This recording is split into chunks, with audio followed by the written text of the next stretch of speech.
Panel, before we begin, I invite you to imagine. Imagine with me a world where the country one is born, something they have no control on, does not determine their future. If it seems fanciful, it is because human created borders in status quo confine us rather than free us. With this, a very good morning to the esteemed panel of judges here today. I am Parth Chaudhary, and along with my teammates, Ronak Singh, Jaini Shah, and Pratham Kalra, we represent the Shri College of Commerce from India. We're extremely excited to present before you our vision to fulfill Fair Employment Agency's vision. Next slide, please.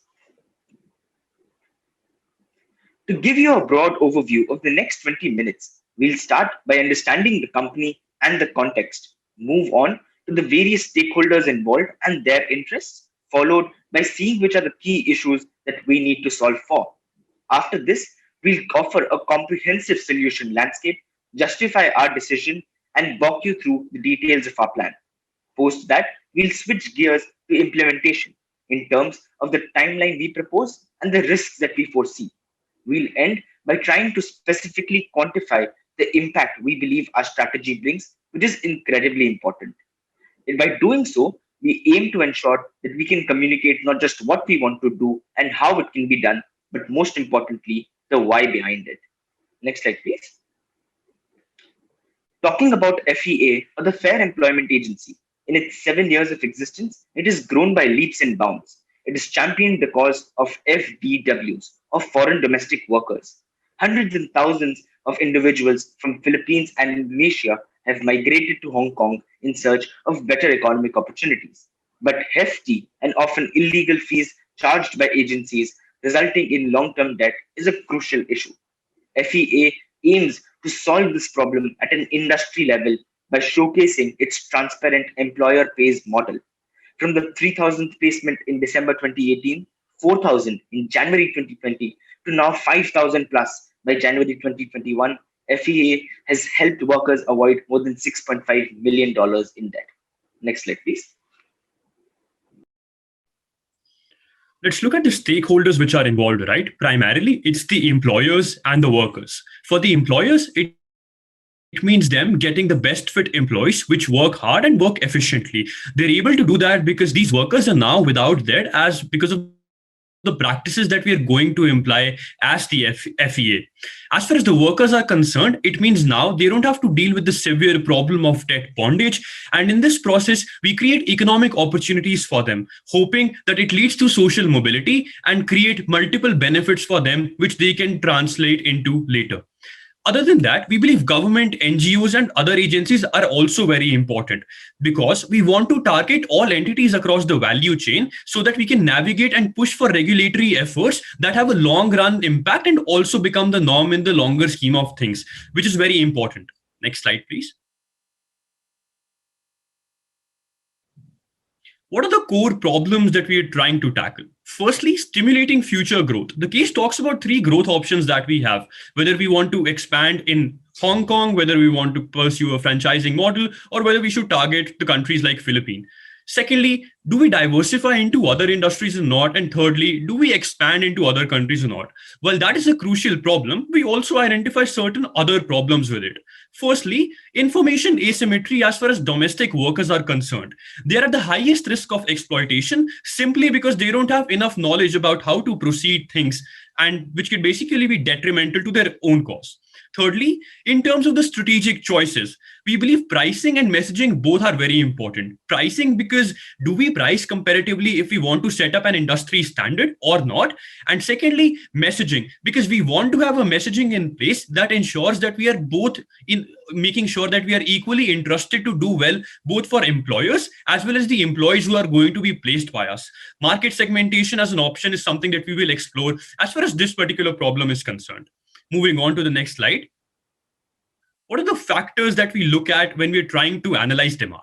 Firstly, rapid demographic aging is something that is strongly contributing to this cause. Hong Kong in and of itself is expected to have more than 2.5 million people over 65 plus by 2044. This means that as people grow, they're going to employ more household helps, which basically also then means that demand for foreign domestic workers will increase. Secondly, there are increased economic imperatives for women from Southeast Asia to go abroad. Primarily, that is because of the increased earning potential, which in some cases is as good as, say, 400 or 300%. Thirdly, increased participation of women in labor markets in rich countries. As we've seen in the graph, as the labor force participation rate increases as far as females are concerned, we've seen a consistent trend with respect to number of foreign domestic workers also increasing. This is because as more and more females enter the market, we need somebody back at home to look after the household, and that is where these workers come in. Next slide, please. When we're trying to analyze the solutions landscape, we have three particular options with us. Firstly, pursuing organic growth in Hong Kong. We believe this option isn't particularly that in line with what we require, because we don't really think that we can only achieve our mission by expanding physical presence. It is at best ancillary to our cause, but at the same time, we believe something like this can be done with a tech-enabled solution. So we don't really feel the presence need to have physical presence at the pinnacle. Franchising model, we believe, is again something that is very difficult, because for an organization like the FEA, which is driven by values, quality controls becomes difficult when we're trying to implement a franchising model. As a result of which, it's always the risk of maligning our values, something that we do not want again. Thirdly, focusing on Philippines. We believe that today, currently, there's an already existing model in Philippines in the form of, number one, fair training centers, and number two, honest jobs. We want to develop that model further while creating a base of community leaders which acts as mentors to all these employees so that they're not exploited. Our solution is a strategy and a combination mix of multiple things. What we want to do is expand using social enterprise model in Indonesia and Vietnam while developing several other demand avenues to cater to the population that we're trying to target. So before we get into the details of the solution, here is a summary of our expansion plan. We wish to expand our venture to Indonesia and Vietnam to serve the migrant workers, while at the same time develop demand avenues. We will be, as you can see, the countries marked with yellow are the demand avenues that we wish to tap. Currently, these countries have maximum foreign domestic workers coming into their territory.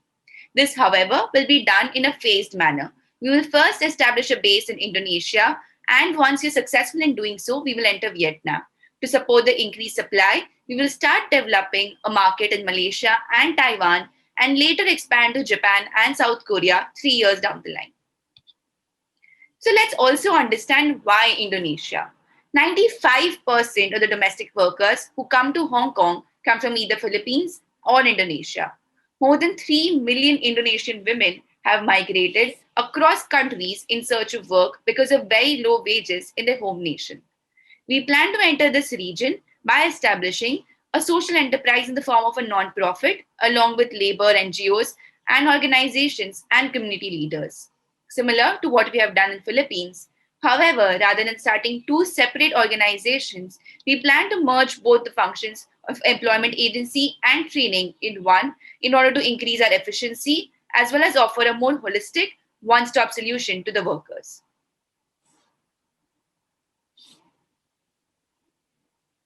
Yeah. Our next suggestion wishes to solve multiple problems through one strategy. We wish to bring back experienced foreign development or domestic workers from our demand countries back to Indonesia to serve as community champions. One of the major reasons for the exploitation of the workers is the lack of information and awareness. We want the community champions to engage very closely with the prospective foreign domestic workers, provide them information about the foreign countries, ensure that they're equipped with all the necessary skills that they might need, and build their trust. We feel that this will help us ensure that the foreign domestic workers do not go to any other agency, but come to us so that they do not get exploited. This grassroots level intervention will help us build sustainable relationship with all our workers and will help us increase our impact substantially. Yeah. Now coming to our demand side of the solution, right? Till now, FEA has only been focusing on developing physical presence in various countries, but we feel that we can go ahead with a more leaner, tech-enabled, and minimum cost solution. Developing a web-based platform which will help us tap various households with the help of, in Malaysia, Taiwan, South Korea, and Japan, with the help of our corporate contacts. FEA has already established a good relation with a number of corporations. But again, we want to do this in these target countries. By promoting the website in these households, we'll be able to increase our demand. The main office, we suppose, should remain in Hong Kong, while smaller offices, only for the purpose of administration and grievance redressal, can be opened in these target countries. They will have minimum staff of something around 10 to 15 in each country. As explained before, this will happen in a phased manner, starting with Malaysia. As an agency which has placed the welfare of workers at the forefront of our placement process, we think it is important to move a step forward and look at it even after they've settled in. Many employers don't treat their employees well, and a lot of them are crippled by huge recruitment debt. And for this, they have no mechanism. Prioritizing the idea of collective action, we think it is crucial to tie up with other employment agencies and establish an association for these workers. This would also play a major role towards FEA's core idea, which is to clean up the entire industry and not just itself. To ensure everyone's inclusion, we should look at tapping network effects which exist between FDWs who serve as the primary support system for each other. To ensure that if in case action is needed further, we have pro bono lawyers and activists on board to offer legal and humanitarian help. With time, we aim to make membership of this organization a primary factor that any future potential FDW looks at when choosing their agency. Next slide, please. The last leg of our strategy comes to pricing. Although we pioneered fair advertising by showing an all inclusive price, and we do know that most employers are willing to pay a premium for our services, we still believe that our middle of the market positioning is ideal. The risk here is that any deviation may lead to us catering only to the rich, which is something that defeats our entire purpose. However, we do recognize that more profits equals more funds to invest in future impact. So with this, we propose two additional facilities while keeping our primary pricing as is. The first is geriatric or elderly care. Now, since this is a specialized service that would require specific skills and training, we can earn a higher fee here. And the other one is an opt-in or additional mechanism wherein people can see a list of anonymized profiles of workers and make their own choice. And this would be offered to them at a premium. Next slide, please. Moving on to the implementation side, getting our message across is incredibly important. While we've covered workers, we'll now talk about employers in particular.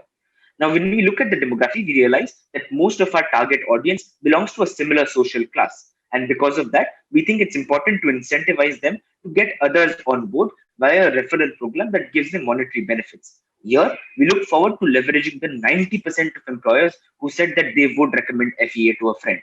To further build awareness, webinar and employee level pledges can be used.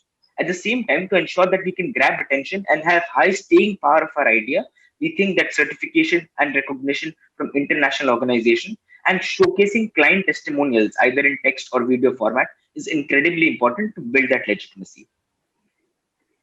Now, to understand if all of this makes financial sense, let's put things in perspective. As far as our pricing is concerned, we will follow a tiered pricing system with three options. We anticipate that 50% of our customers will buy the base service, while 30% will go in for the opt-in system, and the other 20% will want geriatric care. Taking a weighted average of the rates, we get USD 1427.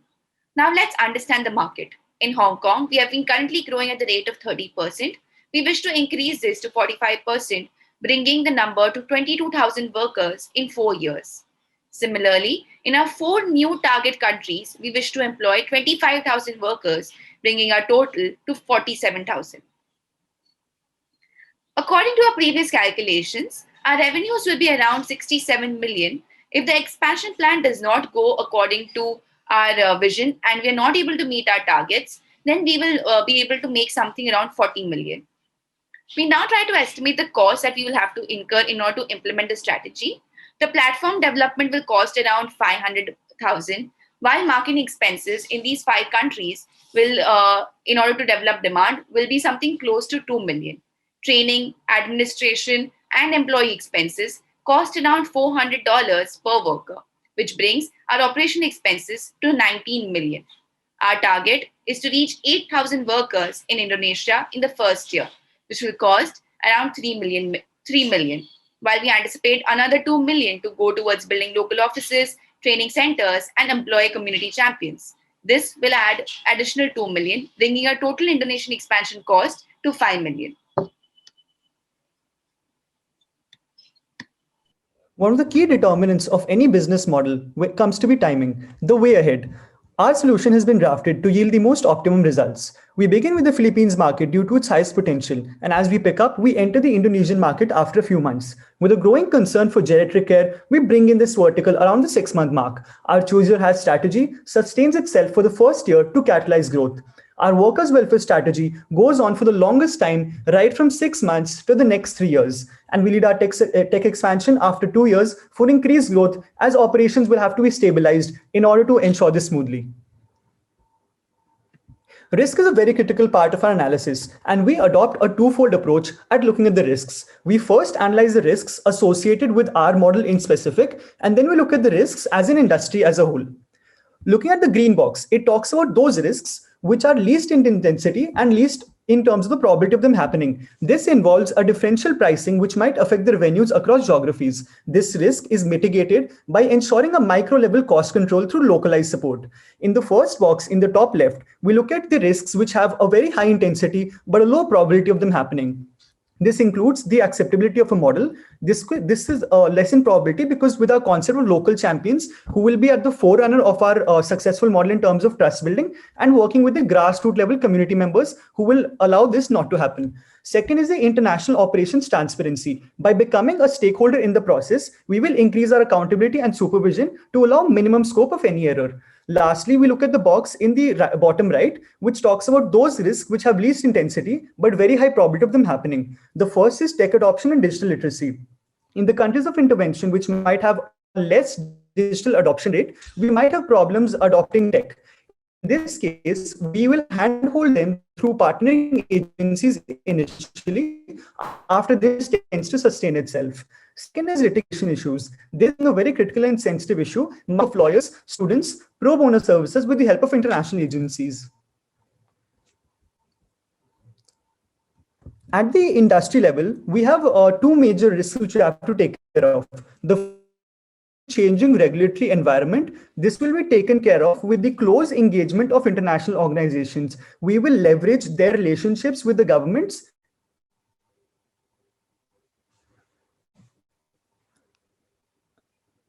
We will leverage this with the close engagement of international organizations with their relationships with the government, and then also our past experiences with the government through our previous learnings. Emerging markets are subject to economic conditions and their changes. In order to mitigate this risk, we will diversify our industries to domestic, geriatric care, and commercial blue collar. What this does is, in case there is any one industry which is affected in particular, we can shift our focus on the others and fuel our growth from there on. As we quantify impact, we will be breaking free 47,000 workers from the shackles of modern poverty. According to data given in the World Bank, the recruitment debt ranges anywhere between $1,400 in Philippines right to $2,500 in Vietnam. Looking at the number of workers we'll be affecting across these geographies, we reach a total figure of 79 plus million avoided in just recruitment debt. This number is the equivalent of 12,200 years of unpaid labor. As we look at the increase in earnings, according to data compiled by the International Labour Organization, we see that the minimum wage ranges right from $135 in Philippines to $190 in Vietnam, while the average income in Hong Kong happens to be $600. This refers to an increase of 296% in terms of average for all the 47,000 workers, which will be impacted in the next years to come.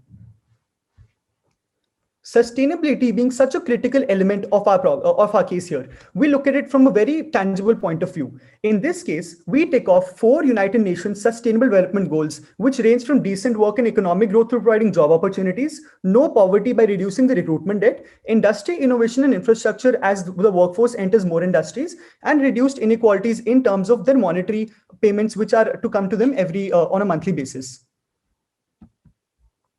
With tailor-made solutions for every problem that we face and innovative strategies suited to address the largest chunk of our potential consumer base, along with risk hedge mechanisms, we are confident that this solution will go a long way in ensuring overall economic growth of other countries in this region and will make this model a huge success in everywhere we expand. Thank you so much. Okay, thank you very much, the team, for your presentation. Thank you, judges. We will now allow 8 minutes for the judges to deliberate. I have a question. Oh, I'm so sorry. We have a Q&A session. I'm so sorry. Of course. We will have 15 minutes for the Q&A session. The countdown will start now. Let's hear the first question. Okay, I have a question. In your presentation, you mentioned that you are focused on the Indonesia and the FEA current market in Hong Kong. So what is the differences between the Hong Kong market and the Indonesia market? Yes, ma'am. So basically, till now, FEA has been focusing on the Hong Kong market for demand aspect of things. While they've been getting workers from Philippines with the help of their two organizations over there. So over here, what we're trying to do is continue our demand avenues to be Hong Kong and other 4 countries, as we had mentioned before, and as well as build our supply from countries like Indonesia as well as Vietnam. The main difference between these countries is Hong Kong, in particular, has a very high amount of has a very high amount of wages. Is a rich country to be exact. While these countries have minimum labor prices, and because of which we see maximum migration happening from Indonesia, from Philippines, and Vietnam to countries like Hong Kong. So, when you're targeting for other countries, are a majority are the domestic work or foreign work?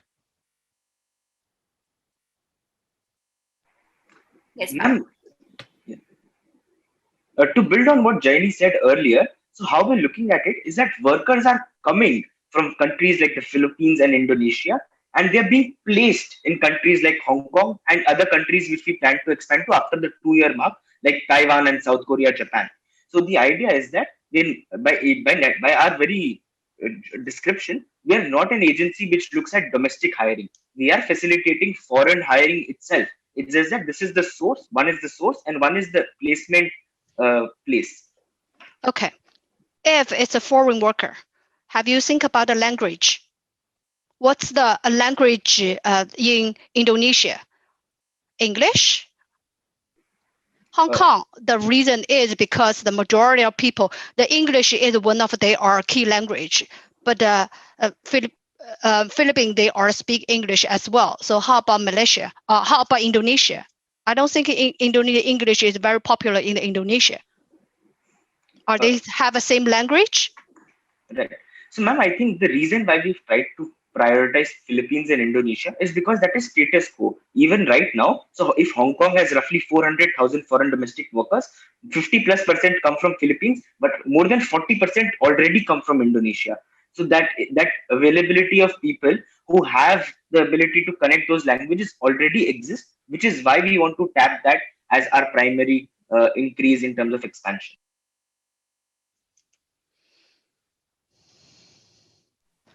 I think I'll just write on. Well done, everybody. Thank you for doing this. Writing on Elaine's question on the language point. Actually, I have the other way around is actually the penetrate. You want to expand outside of Hong Kong, right? And then you mentioned about South Korea and Japan, which I understand the rationale of it. But I think the language challenge for these two markets, or even more so, because English is less being used in these two markets, right? Have you thought of how to tackle with that? Yes, ma'am. Thank you so much for the question. So this is a major reason why we want to bring something called as community champions in place. The main reason is to because they will have experience having worked in these countries. So, for example, if you're tackling, say, market of Hong Kong, we'll bring foreign domestic workers who have worked for more than 20 years in Hong Kong back to countries like Indonesia to train the prospective foreign development workers in whatever skills that they might need, be it communication, be it how to present themselves in these countries, what are they expected to be doing, what are the skills that they require. All of this And that is why we have allocated a very substantial amount for training of these workers. So that will happen alongside, as in when we expand into further markets, we will bring back workers who have worked in these countries and train the new foreign domestic workers who want to enter these markets. So supply and demand match is something that we understand is very important, and that is why we wanted to do this at a very grassroots level and bring about a continuous change. Okay. Just to add to that, I think even the case mentions that a lot of these recruiting agencies have end-to-end services where they're also providing training and other facilities to these employees. So what can also be looked at is essentially at the most basic level, you're trying to make sure that they're equipped at the most elementary level with languages, so that language barrier isn't a concern when they're immigrating to other countries. Okay. Thanks. Yes, hi everyone. So first of all, really appreciate your time, and I think it was a great presentation. Really like the energy level, and I like the framework you used, and also so well done on that. So a couple of questions that I have. But the first one, if I go back to your solution, so basically I think in the case the founder is debating, do we continue as an organic growth? Or do we do a franchise model and then focus on Philippines? And I believe that your recommendation is that, sorry, my son is playing drums here. Hope it's not bothering you. But basically, and I understand that you're actually building on top of that. Instead of just focusing on Philippines, you're saying we're expanding into Indonesia and then Vietnam. So I believe you're doing a reverse model where you're doing what they already have in place in the Philippines, and you're focusing on basically the supply first in Indonesia. So you're tackling this problem from the supply end, and then you're also going into Vietnam. So the question I would have is, why is Vietnam? Yeah, there we go. Thank you. Why is Vietnam being considered here?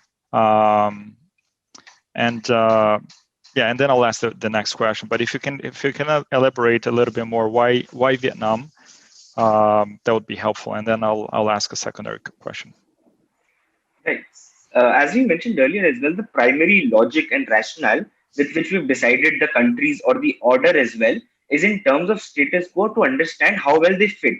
So as I mentioned earlier, in status quo as well, if say there are 400,000 foreign domestic workers in Hong Kong, while Philippines and Indonesia have the highest chunk, after that it's Vietnam at roughly 4 to 5%.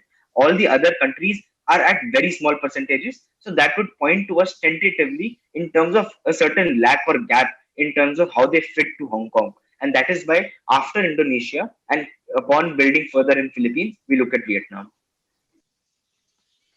Okay. So the other question is, have you pondered? So this company, they have this experience in Hong Kong with domestic workers, and they have already a base in the Philippines where they are supporting the supply side of it, right? But it's also understood that this situation impacts or exists in many other countries, right? Have you thought about, what else? Like, you mentioned about expanding to other countries here in Asia, but what about the same sort of model that they have in place already existing in Hong Kong and it's working? Could they just shift this and implement in other countries? Have you thought about that? For example, in the Middle East, they also use workers from the Philippines. So I'm just wondering, like, your thoughts around this, and why not? That's not feasible. Why is your proposal the most feasible one to do right now?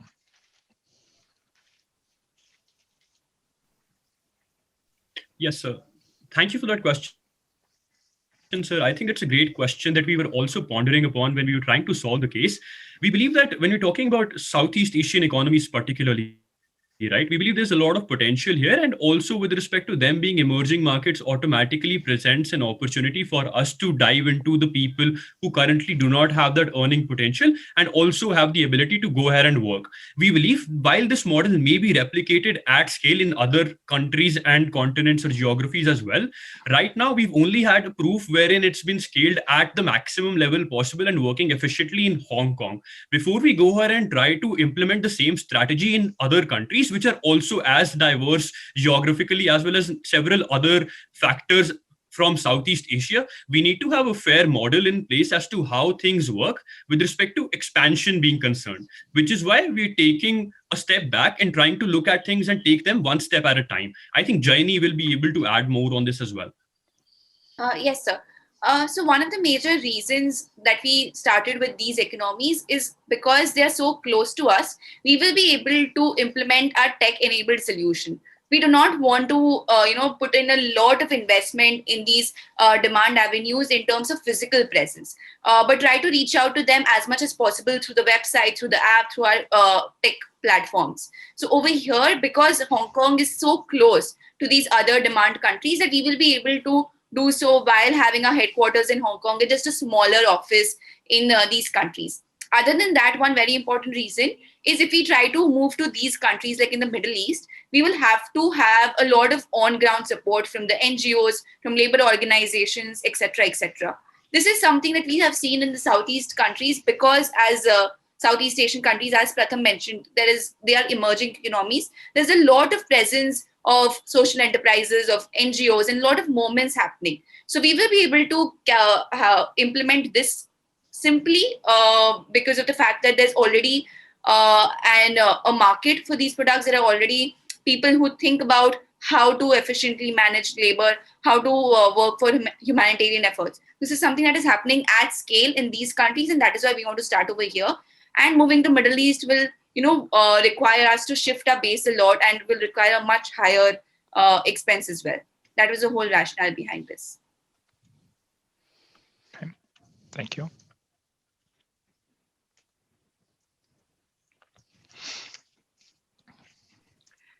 All right, so I will ask another question then. Sure, yes, we still have 3 minutes. Very good. And when we think about, so we're talking about domestic helpers here in Hong Kong, right? What others, and then you mentioned about, supporting elderly and particularly, I must say, I did like that you broke that down on the additional revenue that you could generate on a more specialized service. But is there right there you have like the commercial blue collar, but it didn't necessarily. Can you elaborate a little bit more the blue collar segment of the industry, and what would they be doing in this segment? Right, sir. So I think just to clarify here, commercial blue collar is a future possible avenue that we can expand into in the situation wherein economic conditions change so drastically that domestic and geriatric care become non-feasible. At present, we don't think we need to expand into that. The logic behind the whole risk as well here is that why do people migrate in search of better economic opportunities? That is because of the differential that exists. Now, suppose the source countries like Philippines and Indonesia, if their economies grow very rapidly and wages grow, that incentive for workers to migrate to other countries becomes lower and lower. At the same time, in destination countries like Hong Kong and others in the future, if wages drop or economy goes bad, then again that differential decreases. So that is just an avenue that we look at in the future if we need to expand into. At present, we want to remain focused on domestic workers and expand into an ancillary aspect of geriatric care. So adding on to this, just the rationale part of it, the reason for doing so is we feel that the fact that the foreign domestic workers are exploited is the main reason for FEA to exist in the first place. While we're not saying that the other commercial blue-collar workers are not exploited, the scale is much lower. Over here in foreign domestic workers, because of the whole debt burden that they have to take on as the placement fees, that is something that we want to ensure that doesn't happen. And that is why our main focus is this particular group. backed by the fact that we have experience in this field, so we'll be able to serve them better, while we want to increase the scale at which we are doing it. So entering other 2 countries which are also facing very similar problem, and expanding to other 4 countries as far as the demand is concerned. That was the whole rationale behind not immediately diversifying. Okay. Yeah, but thanks for acknowledging that those are potential new revenue streams of revenue.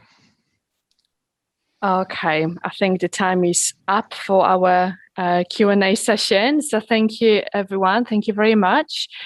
So now it will be 8 minutes for the judges to deliberate. So judges will stay online, and we're going to put you guys back in the waiting room, and we're going to bring you back for the feedback session. So thank you very much. Thank you.